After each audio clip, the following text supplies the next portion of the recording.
Welcome to the Moland House reenactment. We're currently at the Blacksmith's location where he is getting the fire ready to be able to work with some of his tools and shape some things for us. Look how black that water is. There's nothing to see right now.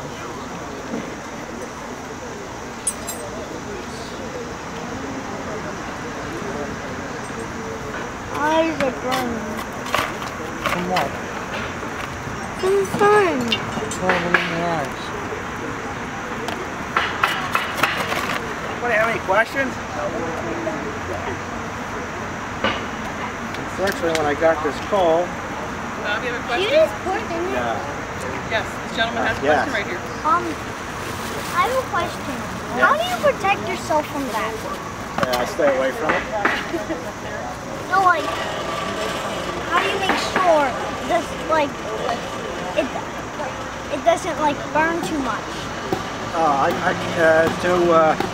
condense the fire, I can put water around it. And what are you doing? I'm putting air in the fire.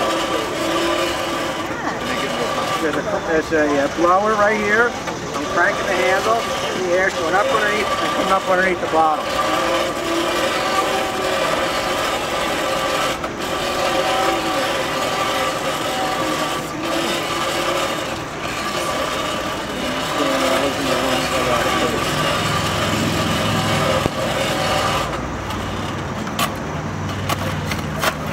Should you just pour the whole thing in there? What is that? Yes.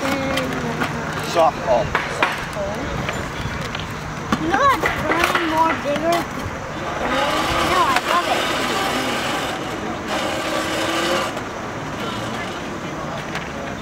So they didn't use, there's no fuel for it's the coal and the air is just making it hotter and hotter? Back in colonial times, they would have used hardwood charcoal. And that's what it was